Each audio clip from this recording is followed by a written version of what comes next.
사도행전 18장 1절에서 11절까지의 말씀입니다. 신약성경 218면에 나와 있습니다. 같이 하나님의 말씀을 한 절씩 교독하겠습니다. 제가 먼저 읽고 우리 성도님들 읽고 교독합니다. 그 후에 바울이 아덴을 떠나 고린도에 이르러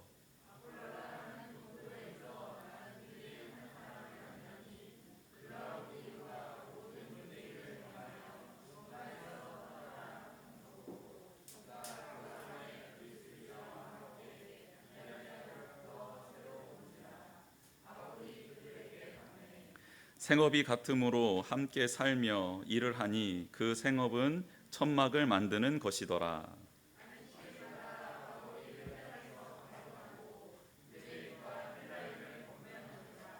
실라와 디모데가 마게도냐로부터 내려오매 바울이 하나님의 말씀에 붙잡혀 유대인들에게 예수는 그리스도라 밝히 증언하니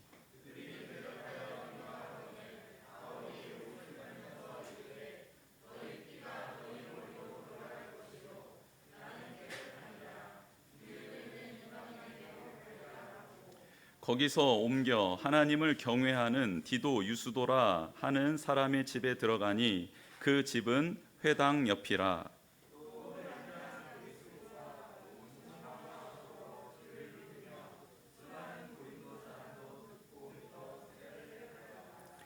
밤에 주께서 환상 가운데 바울에게 말씀하시되 두려워하지 말며 침묵하지 말고 말하라.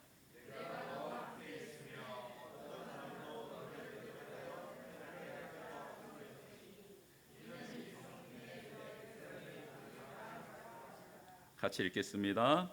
1년 6개월을 머물며 그들 가운데서 하나님의 말씀을 가르치시니라. 아멘. 아멘. 하루는 예수님께서 기도하러 가셨습니다. 기도를 마치고 이제 일어나서 사역을 하려고 딱 이제 출발을 하려고 하는데 예수님의 제자 중에 한 사람이 막 급하게 뛰어와서 예수님께 이렇게 묻습니다.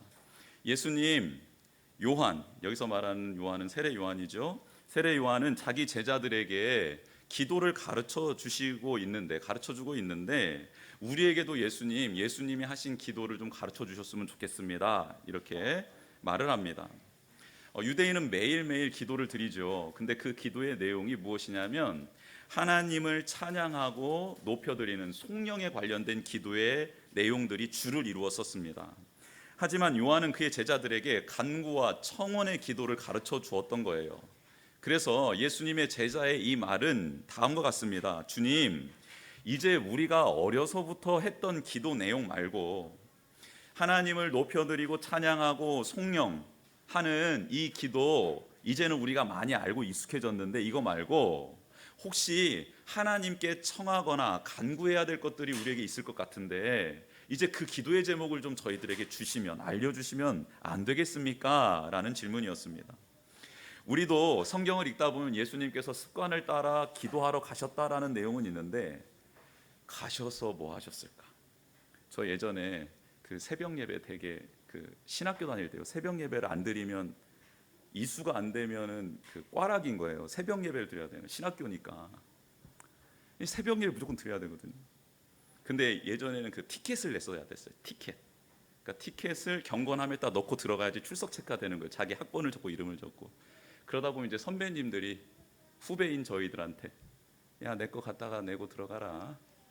그럴 때도 있었고, 제가 선배였을 때 제가 후배들한테 그런 적이 정직하게 말해야 되는 자리죠. 저는 대신 내라고 하지 않고 안 간 적은 있습니다. 너무 힘들어서 안 갈 때가 있었어요. 그런데 갈 때마다 제가 좀 이렇게 신기했던 게 뭐였냐면 예수님께서는 습관을 따라 새벽에 기도하러 가셨다고 했잖아요. 기도하러 가셨을 때 예수님은 졸았다 안 졸았다? 어떠셔요? 저는 예수님 분명히 졸았다고 봅니다.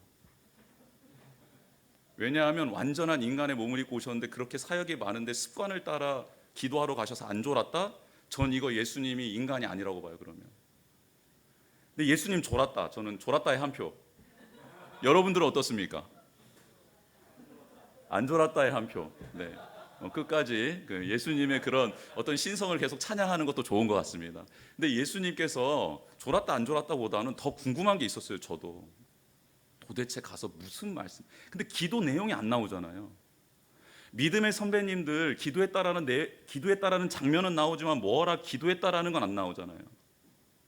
기도의 자세는 나와요. 방법은 알아요. 룰은 알아요. 어떻게 하면 된다라는 것은 알겠는데 도대체 내용은 뭔가 되게 궁금하잖아요. 그래서 제자가 물어본 거예요. 예수님, 그렇게 매일 기도하시는 것 같은데 내용이 뭡니까? 우리처럼 형식적으로 하나님을 찬양하는 것 같지는 않고 성령으로서의 기도는 아닌 것 같은데 그것 좀 알려주세요 한 겁니다. 그랬더니 예수님이 기도를 가르쳐 주세요. 여러분, 여기에서 우리는 귀중한 걸 배웁니다. 궁금한 건 뭐하라? 물어봐라는 거예요. 궁금한 건 물어봐라. 여러분 궁금하신 거 있잖아요. 하나님, 저 이거 코로나19 언제 끝날지 궁금해요, 안 궁금해요? 물어보시면 돼요. 물어보는데 답을 잘 안 가르쳐 주잖아요. 그럼 때가 아직 이르지 않은 겁니다. 아니, 웃으라고 드린 말씀이 아니라 이게 믿음이에요. 맞는 말입니다. 궁금한 건 질문하세요. 그런데 질문하는 자에게 답이 와요. 궁금해하지 않잖아요. 하나님께 묻지 않잖아요. 그러면 답이 안 와요. 여러분의 자녀의 문제, 여러분의 삶의 문제, 여러분이 고민되는 것, 신앙의 문제, 감정의 문제, 상처, 어떻게 해야 될지 모르겠는 것 있잖아요. 그러면 그것을 누구에게 물어보면 됩니까? 그렇죠. 하나님께 여쭤보면 되는 거예요. 아멘입니까? 그러면 답이 분명히 옵니다. 답이 분명히 와요. 사랑하는 자녀가 여러분에게 질문할 때 답을 줍니까? 안 줍니까? 주지요. 안 돼. 돼. 기다려. 너 무슨 소리야? 너 맞을래? 답을 주잖아요. 하나님께서 여러분에게 답을 주신다니까요. 그래, 궁금해. 너 맞을래? 이렇게 할 수도 있고요. 너 그래? 왜 궁금했지? 이유를 물을 수도 있고요. 그래, 그 궁금한 이유가 도대체 뭐니? 어떻게 해주면 좋겠니라고 우리가 원하는 답을 물을 때도 있어요. 아니면 아주 정확하게 하나님께서, 예수님께서 우리에게 그것은 이러이러하다라고 명확하게 해주실 때도 있습니다. 오늘 예수님께서 제자의 답에 마태복음과 누가복음의 두 복음서에서 답을 주시는데, 우리에게 익숙한 것은 송영과 아멘이 들어가 있는 마태복음 6장의 말씀이지요. 내가 어떻게 기도했는지 궁금하니? 내가 기도 알려줄까? 하면서 알려주신 내용이 이렇습니다. 하늘에 계신 우리 아버지, 이름이 거룩히 여김을 받으시오며 나라가 임하시오며 뜻이 하늘에서 이루어진 것 같이 땅에서도 이루어지이다. 오늘 우리에게 일용할 양식을 주시옵고 우리가 우리에게 죄 지은 자를 사하여 준 것 같이 우리 죄를 사하여 주시옵고 우리를 시험에 들게 마시오며 다만 악에서 구하시옵소서. 나라와 권세와 영광이 아버지께 영원히 있사옵나이다. 아멘. 오늘 주기도문의 내용을 살피는 말씀이 아니기 때문에 내용은 살피지 않겠습니다. 다만 하나님에 대한 호칭이 우리에게 주는 의미가 있어서 이 말씀을 잠시 나누려고 합니다. 예수님은 하나님을 무엇라 부르냐면 하늘에 계신 우리 아버지라고 부릅니다. 하늘은 하나님의 보좌가 있고 하나님의 영광이 가득한 곳입니다. 우리가 사는 세상과는 차원이 다른 곳이에요. 전지, 전능, 영원의 공간이 바로 하늘입니다. 우리는 이해할 수도 없어요. 상상할 수도 없는 영역입니다. 그곳에 계신 분이 하나님입니다. 이것은 그런 능력을 가지신 분이 하나님이다라는 고백이에요. 우리가 하나님을 예배할 때, 하나님께 간구할 때 잊지 말아야 될 부분입니다. 하나님은 경배의 대상이고 우리가 경외해야 될 유일한 분입니다. 하나님은요, 모든 것을 하실 수 있는 분입니다. 자녀들의 간구보다 더 크고 놀라운 일을 행하실 수 있는 분, 그런 분이 바로 하늘에 계신 하나님이십니다. 할렐루야. 또한 예수님은 하늘에 계신 그 하나님이 우리의 아버지 되신다라고 가르쳐 줍니다. 우리 아버지는 우리와 함께 살아가는 가족이죠. 언제나 부를 수 있는 분입니다. 요청할 수 있는 분이에요. 인격적인 관계를 맺을 수 있는 분입니다. 필요를 채워달라고 호소할 수 있는 대상이기도 합니다. 형편을 돌봐줘야 될 의무도 있는 분이 바로 아버지들 아닙니까? 그런데 하나님 아버지, 그 아버지를 예수님은 이제 너희의 아버지로 인정하고 받아들이라라고 말씀합니다. 그리고 그 하나님은 나만의 아버지가 아닌 예수님을 믿는 모든 자들의 아버지임을 알려주고 계십니다. 예수님은 제자에게 이렇게 알려주는 겁니다. 하나님이 우리와 차원이 다른 영역에 계시고 지금도 온 우주를 경영하고 계시는 분, 그런 분 맞지만 너는 그것만 알고 있었지? 그런데 그런 분 맞는데 동시에 한 가지 더 기억해야 될 게 있다. 그건 바로 사랑하는 자녀들을 돌봐주시는 인격적인 아버지가 바로 하나님이시다라는 거예요. 여러분, 온 우주를 경영하시는 하나님을 찬양해야 될 줄 믿습니다. 동시에 우리가 고백해야 될 하나님은 어떤 하나님이냐면 지금 내 옆에서 나를 돌봐주시고 나의 필요를 채워주시고 나의 마음을 만져주시고 나의 생각과 고민을 들어주시는 인격적인 분이 바로 하나님이시다라는 것을 고백해야 된다라는 거예요. 여러분, 제자들은 충격을 받았습니다. 하나님, 거룩하시고 전능하신 분을 아버지라고 부르다니. 물론 예수님에게 있어서는 하나님을 아버지라고 부르는 게 아주 익숙한 것, 그냥 자연스러운 일일 수 있습니다. 왜냐하면 진짜 아버지시니까요. 그러나 피조물인 우리가 하나님을 감히 아버지라고 부른다라는 것은 있을 수 없는 일 아닙니까? 예수님은 유대인들의 고정관념을 깨트려 주길 원하셨습니다. 하나님은 우리가 가까이 할 수 없는 거룩한 분이기도 하지만 하나님은 기꺼이 우리에게 다가오셔서 우리와 함께 친밀한 아버지가 되어주시기를 원하신다. 이것을 신앙생활하는 제자들에게 그리고 지금 우리에게 알려주시기를 원하십니다. 여러분, 사도 바울은 3층 천을 경험했던 인물이죠. 3층 천, 하나님의 나라, 신비를 경험했던 사람입니다. 신학자들은 바울이 언제 이 3층 천을 경험했을까 궁금해했어요. 그래서 그 시점이 언제인지 성경을 연구하다가 선교를 하던 중에 아마 그런 일이 있었을 것이다 라고 결론을 내리고 그 시점을 루스드라에서 돌에 맞아 죽게 되었을 때 있잖아요.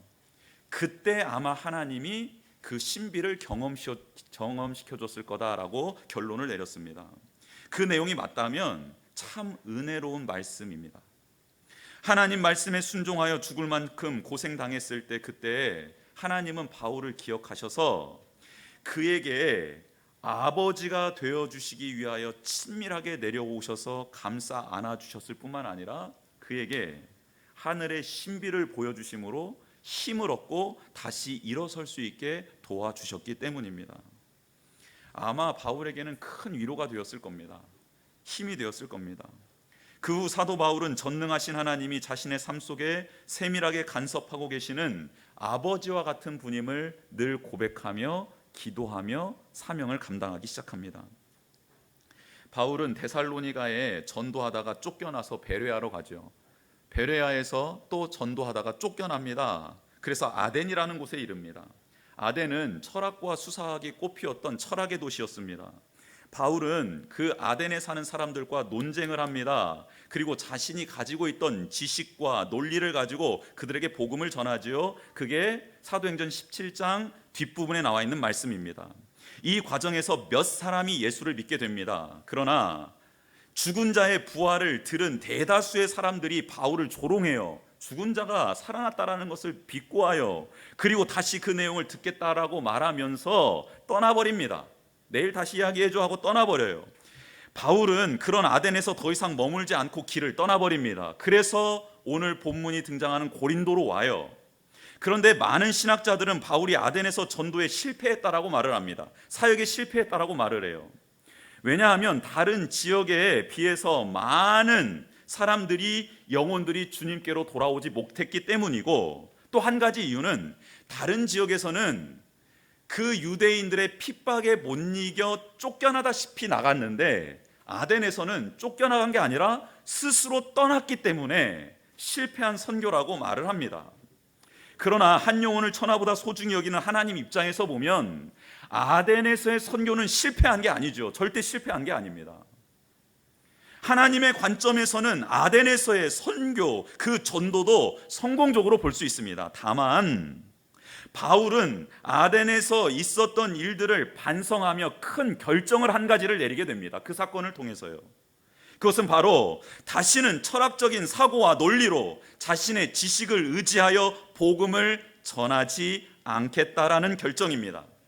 하나님의 말씀에 근거하여 복음을 전하겠다라는 다짐을 사도 바울은 아덴에서의 사건을 통해 하게 되죠. 고린도에 도착한 그는 이렇게 말합니다. 고린도에 도착한 사도 바울이 이렇게 말을 해요. 고린도 전서 1장 17절 말씀 이하에 나와 있습니다. 말의 지혜로 하지 아니함은 그리스도의 십자가가 헛되지 않게 하려 함이라. 이제는 내가 말의 지혜로 복음 전하지 않겠다라는 거예요. 유대인은 표적을 구하고 헬라인은 지혜를 찾으나 나는 십자가에 못 박힌 그리스도를 전하니 유대인에게는 거리끼는 것이고 이방인에게는 미련한 것이로되 오직 부르심을 받은 자들에게는 유대인이나 헬라인이나 그리스도는 하나님의 능력이요 하나님의 지혜니라. 하나님의 어리석음이 사람보다 지혜롭고 하나님의 약하심이 사람보다 강하니라. 아멘. 이제는 절대 내가 내세울 것, 너희들이 논리적으로 나오는 것, 철학, 수사학, 이런 모든 것, 문학, 이런 것들로 내가 이제 복음을 전하지 않겠다라는 거예요. 바울은 하나님의 지혜, 능력인 예수 그리스도만 전하겠다고 외치고 있습니다. 아덴에서 겪은 일로 큰 깨달음을 얻은 바울이지요. 자신의 연약한 모습도 발견했고, 그리고 동시에 진리이고 생명 되신 예수님을 온전히 붙들어야 사명을 감당할 수 있다는 것도 뼈저리게 느끼는 순간이었습니다. 이런 과정 속에 지칠 법도 하지 않습니까? 후회할 것도 같았던 바울은 그러나 사명의 길을 포기하지 않습니다. 하나님을 향했던 그 마음이 뒤돌아서지 않더라는 거예요. 오히려 아덴보다 더 전도하기 어려운 곳 고린도로 향합니다. 사도 바울이 이렇게 할 수 있었던 이유는 하늘에 계신 자신의 아버지 하나님이신 예수님을 온전히 믿고 있었기 때문입니다. 바울은 아덴을 떠나 수리아 안디옥 교회 그곳으로 돌아간 것이 아니라 그 밑 지역 고린도로 내려옵니다. 아가야 지역, 마게도냐 지역에 있었던 게 데살로니가, 빌립보 이런 지역이었고요. 그 마게도냐 지역 밑에 있는 게 아가야 지역인데 지금 그리스 지역입니다. 그 지역의 수도로 이 고린도가 있었습니다. 그래서 고린도는 물질적으로 풍요로운 도시였고 세계화된 도시였고 화려한 문화의 도시였습니다. 그러나 그 이면에는 도덕적 부패가 만연했고 성적으로 문란한 도시이기도 했습니다. 바울의 모습을 통해 하늘에 계신 우리 아버지 하나님을 믿는 사람은 실패는 있어도 포기는 없다는 것을 깨닫게 됩니다. 한번 따라해 보겠습니다. 실패는 있어도 포기는 없습니다. 하늘에 계신 우리 아버지를 믿는 사람들은요, 실패할 때가 있어요. 그런데 결탄코 포기해서는 안 됩니다. 사명을 받은 사람들이 모두 성공하고 승리하는 것 아닙니다. 승승장구하는 것도 아니지요. 믿음의 족장들인 아브라함, 이삭, 야곱, 요셉의 생애만 봐도 우리는 금방 알 수 있습니다. 하나님은 그들과 함께 하셨지요. 족장들 모두 하나님의 약속을 받았습니다. 하나님의 영광을 본 사람들이지요. 그런데 그들의 삶은 고난의 연속이었습니다. 부부의 갈등이 있었어요. 부자지간의 갈등도 있었습니다. 사촌과의 갈등도 있었어요. 형제 간의 다툼과 갈등, 살인까지 있었습니다. 더 이상 일어설 힘이 없는 지경에 처했던 사람들이 바로 족장들 아닙니까? 하지만 그들은 하나님의 능력을 믿었지요. 또한 자신과 함께 하시는 하나님을 찬양했습니다. 왜요? 하늘에 계신 그분, 전능하신 분이 우리 아버지, 나의 아버지, 지금도 나와 함께 하시는 분이라는 것을 알고 있었기 때문입니다. 묵묵히 가나안 땅을 지켰어요. 어려운 순간 하나님을 묵상하며 견디어냅니다. 고통 중에 있는 자신에게 다가와 주신 하나님과 인격적인 관계를 맺습니다. 깊은 대화를 하지요. 씨름을 합니다. 고독하고 외로울수록 하나님께 집중했습니다. 외로울수록, 고독할수록, 힘들수록 하나님의 말씀을 붙들었습니다. 자신의 상황과 처지를 알고 계신 하나님을 붙잡았던 것이지요. 족장들 실패는 있었어도 포기하지 않았습니다. 그 믿음의 자리, 사명의 자리를 말입니다. 바울도 실패를 경험했습니다. 자신의 모습에 실망했어요. 박해자들에 의해 쫓겨난 것이 아닌 스스로 아덴을 떠날 수밖에 없는 자신의 연약함을 발견했기 때문입니다. 그러나 하나님이 주신 사명 포기하지 않습니다. 오히려 더 힘든 곳으로 가지요. 그리고 하나님을 더 의지합니다. 자신을 내려놓습니다. 질그릇 같은 자신 안에 담겨져 있는 아름다운 보배이신 예수 그리스도를 자랑하기로 결단합니다. 능력이 내게 있는 것이 아니라 하나님께 심히 큰 능력이 있음을 나타내는 증인이 되기로 다짐합니다. 감동적입니다. 우리가 배워야 될 자세이기도 합니다. 하나님은 약속하신 당신의 뜻을 이루기 위해 우리의 땀과 눈물을 사용하십니다. 바울은 전도에 미련한 것으로 하나님의 뜻을 이루어 가지요. 이미 구원받을 자로 정해져 있는 자들에게 우리가 꼭 갈 필요가 있는가라는 질문을 하는 사람들이 있습니다. 답은 예, 꼭 가야 합니다 입니다. 하나님이 구원하시기로 작정한 그 사람은 우리의 땀과 눈물과 수고가 있어야 하나님의 뜻이 이루어지기 때문에 그렇습니다. 하나님이 약속하신 가나안 땅 주십니다. 그런데 그 땅에 들어가기 위해서는 노력해야 되는 것이에요. 나의 땀과 수고가 있어야지만이 하나님의 뜻이 이루어지기 때문에 그렇습니다. 전능하신 하나님, 구원하시기로 작정된 그 영혼들을 위하여 다가가십시오. 땀을 흘리십시오. 눈물을 흘리십시오. 수고하셔야 됩니다. 하나님께서 우리 성도님들에게 약속하셨던 그 말씀 이루어질 것입니다. 그러나 그 이루어지기까지 우리는 그 하나님의 말씀을 붙잡는 열정과 수고, 헌신이 있어야 합니다. 우리 사랑하는 자녀들, 하나님께서 하나님의 영을, 하나님의 복을 부어주셔서 시냇가에 심기워진 버드나무같이 그렇게 거룩하게 세워주실 줄 믿습니다. 이를 위해 부모들인 우리는 그 자녀들을 위하여 말씀으로 양육해야 됩니다. 또 하나님의 말씀 따라 흔적이 있었던 나의 은혜들을 그들에게 나누어 주는 사람들이 되어야 합니다. 같이 찬양을 불러보기도 해야 됩니다. 틀어놓기라도 해야 됩니다. 자기 전에는 그들의 머리에 안수하며 기도를 해줘야 됩니다. 일어났을 때는 안아주며 허그하며 하나님이 너를 사랑하신다라고 고백해 줘야 합니다. 여러분, 이게 부모로서 우리 자녀에게 약속 주신 하나님의 말씀을 이루어가는 우리의 수고이고 노력 아니겠습니까? 코로나19 상황 속에 우리는 자신의 연약한 모습을 많이 발견하고 있습니다. 그렇죠? 이 때문에 실망할 때도 있어요. 슬럼프에 빠지기도 합니다. 우리는 실패할 수 있다는 것을 이제 인정해야 될 때입니다. 우리는 질그릇이기 때문입니다. 우리에겐 신앙과 거룩한 삶을 지켜낼 능력이 없어요.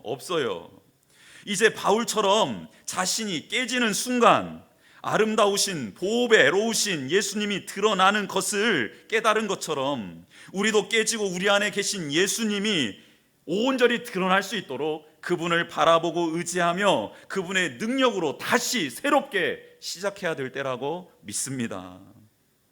실패할 수는 있어요. 그러나 하나님과의 관계, 하나님이 내게 맡겨주신 이 가정, 직장, 우리 교회를 절대 포기해서는 안 됩니다.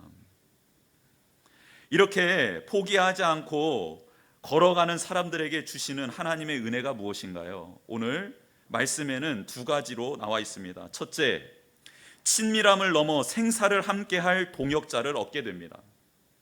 친밀함을 넘어 생사를 함께할 동역자를 얻게 됩니다. 친밀한 동역자들은 참 많이 있잖아요.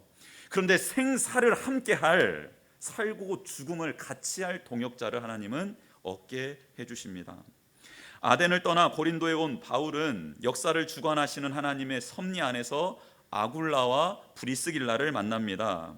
만남은요, 신비입니다. 신비예요. 형들의 손에 팔려 아버지 품을 떠나게 된 요셉은 애굽의 군대 장관 보디발을 만나게 되지요. 물론 유혹하는 보디발의 아내도 만납니다. 감옥에 들어간 요셉은 바로의 술 맡은 관원장을 만납니다. 복직하는 관원장이죠. 또한 죽임을 당하는 떡 맡은 관원장도 만납니다. 그리고 2년 후에는 바로를 만나게 되지요. 이 모든 만남은 하나님의 섭리 가운데 이루어진 것입니다. 요셉의 삶을 인도해 가시는 하나님은 역사의 지경을 넓히시고 뜻을 이루기 위하여 세밀하게 요셉의 삶을 이끌어 가고 계십니다. 그 중에 만남들을 허락해 주십니다. 다니엘도 마찬가지입니다. 바벨론으로 포로로 끌려갈 때 믿음의 친구들을 만나게 됩니다. 너그러운 성품을 소유한 환관장을 만나서 은혜를 입지요. 고대 근동을 지배하는 왕들을 차례대로 만나는 은혜를 누리게 됩니다. 그리고 그 만남을 통해 하나님의 뜻을 이루어가는 거룩한 하나님의 사람이 됩니다. 우연이라고도 볼 수 있지만 우리의 믿음의 눈을 열어 성경을 볼 때는 철저한 하나님의 섭리 가운데 진행된 만남들입니다. 아굴라와 프리스길라는 유대인이지요. 그들은 본도에서 났지만 로마에서 생활을 하고 있었습니다. 그런데 로마에서 어떤 일이 일어났냐면 유대교 유대인들과 그리스도교 유대인들이 싸우는 거예요. 다투는 거예요. 그래서 사회를 어지럽히고 있는 겁니다. 그래서 황제가 유대인들을 로마에서 쫓아내라라는 추방 명령을 내립니다. 순식간에 삶의 터전을 잃어버리고 쫓겨난 유대인들은 뿔뿔이 흩어집니다. 도시와 마을이 있는 곳 이곳저곳을 찾아다니며 유랑하는 생활을 하게 되지요. 그 중에 한 부부가 아굴라와 브리스길라였습니다. 여러분, 고린도 땅에 잘 되어서 사업이 잘 되어서 온 게 아니에요. 아굴라와 브리스길라가 삶의 터전에서 쫓겨난 실패한 인생으로서 전전긍긍하다가 드디어 도착한 곳이 고린도였습니다. 당시 로마 제국에 수많은 도시가 있었는데 고린도, 그곳에 왔고 그곳에서 바울을 만나게 됩니다. 타이밍도 너무 절묘하죠. 아덴을 떠나 다른 곳으로 가지 않고 고린도로 내려온 바울이 바로 그곳에 있었기 때문입니다. 여러분, 이것을 우연이라 할 수 있을까요? 황제의 칙령, 명령이 우연일까요? 그리고 아굴라와 브리스길라는 다른 도시로 갈 수도 있었는데 고린도로 온 게 우연일까요? 바울은 아덴에서 자기 파송교회로 지쳐서 돌아갈 수도 있었는데 고린도로 내려온 게 또 우연입니까? 아니에요. 옆에 계신 분 한번 바라보시길 바랍니다. 옆에 계신 분 한번 바라보세요. 예, 어떻습니까?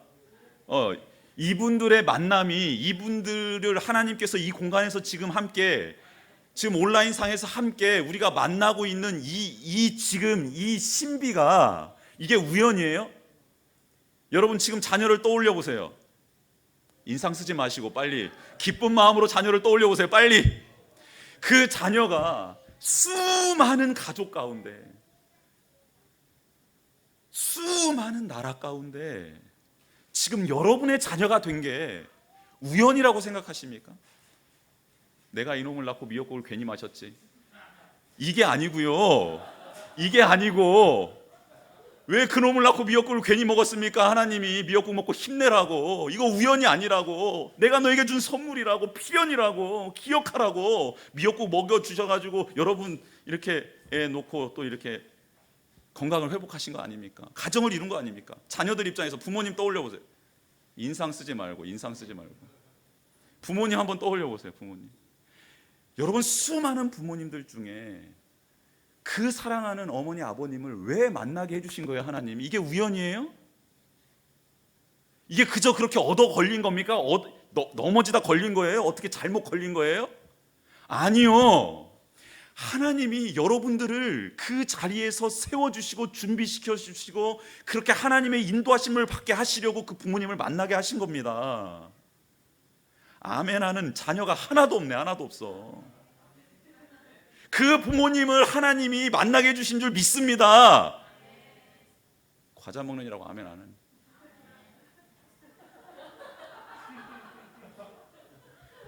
바울은요, 고린도에서 1년 6개월 동안 말씀을 가르치며 복음 사역을 해요. 그리고 예배소로 갈 때 두 사람을 함께 데리고 갑니다. 그리고 두 사람은 예배소에 남게 하고 복음 사역을 감당할 수 있도록 그들을 세워줘요. 평신도인데 세워줍니다. 간암 판정을 받은 친구 윤태성 씨에게 간을 기증한 전진관 씨에 대한 가슴 찡한 이야기를 제가 읽게 되었습니다. 2010년 어느 날 갑자기 친구가 간암에 걸렸다는 소식을 듣고 병원에 갑니다. 전진관 씨는 그곳에 가서 그 안타까운 친구의 사연을 듣게 되어 가족 중에 혈액이 맞는 사람이 없다라는 겁니다. 그래서 간 이식을 받을 수 없다라는 거예요. 그런데 혈액형이 자신과 똑같았던 그 친구를 위해서 갑자기 그 자리에서 전진관 씨 이렇게 말합니다. 내가 혈액이 같으니 내가 기증해 줄게. 라고 말을 했다고 합니다. 평상시 신앙심이 깊었던 전 선생님은 어려운 가정 환경에서 자랐습니다. 그를 도와주신 수많은 분들께 늘 감사하는 마음으로 살고 있었다고 해요. 세무사로 성공한 그는 자신의 수입의 40%를 띄어서 공부할 수 없는 어려운 환경에 처한 아이들을 돕고 있다고 합니다. 받은 은혜를 나누는 사람이 된 것이지요. 하나님을 믿고 있었던 그는 늘 나누고 섬기는 삶, 생명도 나누는 삶이 되고 싶다라는 마음을 계속 먹고 살았다고 합니다. 갑자기 친구를 위해 간을 기증했다고 한 그것은 그래서 우연한 일이 아니었던 거예요. 물론 자신도 왜 그 말을 했는지 잘 이해되지 않는다라고 말하고 있었습니다. 가족에게 이제 이 사실을 말을 했습니다. 떡하니 내 친구 아무개 알지? 걔를 위해서 내가 간을 이식해줘야겠어 말을 합니다. 살아오면서 잔병치레가 많았던 남편이 이런 결정을 내린 것이 아내는 못마땅해요. 그래서 선뜻 동의를 하지 못합니다. 안 그러겠어요? 우리 아내는 동의하려나? 갑자기 내가 간 띄워준다고 하면 그러라고? 그건 사랑이 없는 것 같기도 하고, 그렇죠? 여러분, 아내의 마음이 이해가 되시죠? 그런데 그 광경을 보고 있었던 딸아이가 이렇게 말을 합니다. 성경에서는 친구를 위하여 자기 목숨을 버리면 이보다 더 큰 사랑이 없다고 하는데, 우리가 하나님께 잠시 빌린 몸을 친구와 나누는 것 당연한 것 아닙니까? 딸이 이 말을 하는 순간 엄마가 설득을 당해버리고, 더 놀라운 사실은 뭔지 아십니까? 그 길로 가족 모두가 일어서서 장기 기증 의사에 대한 공중 절차를 밟아버립니다. 딸이 한 말은요, 아버지나 그렇게 하세요가 아니었던 거예요. 수술을 무사히 마치고 그는 생명을 나눠줌으로 얻은 것이 더 많았다고 말을 하더라고요. 그리고 앞으로도 부족하지만 계속해서 생명을 나누는 자가 되고 싶다라고 말하며 환하게 웃는 그의 사진이 찍혀 있었습니다. 간을 기증받은 친구와 그의 가족들은 전씨 그리고 전씨의 가족과 친밀한 관계를 넘어선 만남을 지금도 이어가고 있다고 합니다. 2010년에 그 사실을 알았고 2011년에 수술을 했고요. 2016년도에 인터뷰한 내용이었습니다. 바울은 생명을 바쳐 영혼들을 구원하는 일에 삶을 들였지요. 그렇죠? 바울의 삶은 그랬죠. 그런 그에게 하나님은 친밀함을 넘어 생사를 함께할 동역자 아굴라와 브리스길라를 선물로 주십니다. 여러분, 하나님 너무 신실하지 않습니까? 내가 생명을 걸어 영혼을 사랑했더니 생명을 다하여 나를 사랑해 줄 사람을 선물로 준비해 놨다는 거, 이거 너무 기가 막힌 일 아니에요? 저는 잠시 청년 사역에 미쳐 있었을 때가 있었어요. 우리 유찬이, 유건이가 두 자녀인데 남자아이 두 자녀가 7살, 4살 될 때까지 쟤들과 함께한 시간이 거의 없었습니다. 아빠를 거의 무슨 컵 보듯이 봤어요. 무슨 과자 보듯이 봤어요. 정말 저는 그때 가정을 돌봐야 되고 가정을 위해서 뭘 해야 될지 잘 몰랐던 것 같아요. 그냥 오로지 내 앞에 있는 영혼, 이 영혼을 위해서 생명을 다 걸면 하나님께서 알아서 책임져 주시겠지. 근데 알아서 책임 안 져주셨더라고요. 우리 아내가 병들어 있었고요, 자녀들도 병들어 있었더라고요. 하나님께서는 둘 다가 중요하다라고 성경을 통해서 말씀해 주셔서 저는 제 편한 대로만 생각했던 겁니다. 제 편한 대로만. 그런데요, 그렇게 불성실했던 제게 하나님께서는 가정을 섬길 수 있는 기회를 줬고, 그리고 지금은 잘 섬기고 있습니다. 요즘에는 큰아이가 아빠 요리 실력이 꽤나 늘었다고 막 칭찬을 해줘요. 그런데 또 한 가지, 그때 그렇게 영혼들을 위해서 수고했더니 하나님께서 우리 성도님들을 만나게 해주시더라는 거예요. 그래서 더 사랑하는 마음으로, 더 간절한 마음으로 하나님께서 보여주시고 하나님께서 세워주신 여러분들을 위해 기도하고 섬기고 있는 것 아니겠습니까? 로마서 16장 3절 4절의 말씀은 이런 말씀이 있습니다. 너희는 그리스도 예수 안에서 나의 동역자들인 브리스가와 아굴라에게 문안하라. 그들은 내 목숨을 위하여 자기들의 목까지도 내놓았나니 나뿐 아니라 이방인의 모든 교회도 그에게 감사하느니라. 아멘. 두 사람, 브리스길라와 아굴라는 바울의 목숨을 위하여 자신들의 생명을 내놓는 동역자였다라는 거예요. 자세한 일은 기록되어 있지 않습니다. 그렇죠? 그런데 사도 바울이 그들에 대해서 이렇게 고백하더라는 겁니다. 또 한 가지 뿐만 아니라 바울이 생명을 걸고 섬긴 교회를 동일하게 그들도 섬기는 사람이었다라고 성경은 기록하고 있다라는 거예요. 너무 아름답고 감격스러운 장면입니다. 내가 사랑하는 그 사람이 사랑했던 것을 나도 동일하게 사랑하게 되는 것. 내가 사랑하는 이가 하고 있는 그 사역이 나도 동일한 마음으로 사랑케 되고 내 생명을 다한 사역으로 변화되어져 가는 과정. 여러분, 저 사람은 나의 목숨을 위해 그들의 생명을 내어놓은 사람들이야. 내가 소중히 여긴 것을 그들도 소중히 여긴 자들이야. 너무너무 고마운 사람들이 바로 저들이야 라고 말할 수 있는 사람이 있다면 그는 정말 행복한 사람 아닙니까? 정말 행복한 사람 아닙니까? 그런데 그런 사람은 우리의 힘으로 얻을 수 없다라는 거예요. 우리의 힘으로는 얻을 수 없어요. 그런 분들은 하나님의 사명을 감당하다가 하나님이 만나게 해주시는 분들만 그런 사람이 될 수 있다라는 거예요. 믿음에서 실패는 했어도 포기하지 않고 일어서는 자들에게 예비된 복입니다. 하나님께서는 지금 우리들에게 이 복을 누리기를 원하고 계시고 지금 그리고 앞으로 예비된 생사를 함께할 동역자, 그들과 함께 믿음의 길을 끝까지 완주하기를 원하고 계십니다. 옆에 계신 분이 바로 그런 사람들이에요. 다시 한번 바라봅시다. 다시 한번 바라보고 당신을 만난 게 기적입니다. 당신을 만난 게 기적입니다. 정말 기적이. 여러분, 부부도 기적이에요. 부부한테는 그런 말 하지 않으면 안 돼요. 부부가 기적이에요. 먼저 부부가 기적, 이제 자녀가 기적, 그리고 성도님들이 기적입니다. 두 번째로 그 길을 걷는 자들에게는 준비된 선물이 있습니다. 준비된 선물을 받게 됩니다. 준비된 선물이 뭔가? 포기하지 않고 하나님을 신뢰하고 나가는 바울은 하나님이 예비하신 선물을 받지요. 바울에게 돌아온 디모데와 실라는 기쁜 소식을 전해줍니다. 데살로니가 성도들이 든든하게 하나님 앞에 믿음을 지키고 있다라는 소식과 빌립보에 있는 성도들이 선교 헌금을 모아 기부했다라는 것, 후원했다라는 것, 은혜를 가지고 나눕니다. 새 힘을 얻은 바울은 담대하게 유대인에게 예수는 그리스도라라고 밝히 증언하지요. 그러자 그들이 대적하여 비방합니다. 바울은 아랑곳하지 않고 옷의 먼지를 털면서 너희 피가 너희 머리로 돌아갈 것이다 라고 선언합니다. 그리고 자신에게는 죄가 없다라고 말합니다. 이제 이방인에게로 가노라 하며 담대하게 유대인 앞에 돌아섭니다. 디도 유스도의 집에 들어가는데 그는 이방인으로서 유대교를 믿고 이제 예수님을 영접한 사람이었습니다. 그의 집은 회당 옆에 있었는데 놀라운 일은 갑자기 그 회당장 그리스보와 온 집안 사람들이 와서 예수 그리스도를 영접하게 됩니다. 그로 인하여 고린도에 있는 수많은 사람들이 예수님을 믿게 되는 은혜가 있게 되지요. 포기하지 않자 하나님은 바울에게 선물을 주시는데 확신과 용기를 주십니다. 확신과 용기를 주세요. 여러분, 이 확신이 있으면요 흔들리지 않게 되고요, 흔들리지 않게 되면요 하나님의 능력을 힘입어 나아가게 됩니다.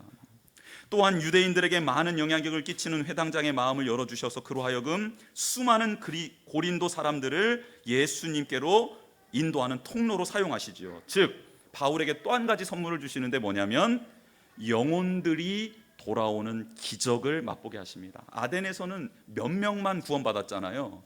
그런데 이제 고린도에서는 수많은 영혼들이 돌아오는 것을 다시 맛보게 해주십니다. 여러분 주변에 있는 영혼들이 돌아오는 기적이 있기를 주님의 이름으로 축복합니다. 그 선물을 누리기를 축복해요. 또 한 가지는 환상 가운데 말씀을 주셔서 영의 눈을 열어주십니다. 영의 눈을 열어주세요. 이 선물을 예비하시고 주십니다. 인간의 눈으로 고린도를 본 것이 아닙니다. 하나님의 눈으로 고린도를 볼 수 있게 되었어요.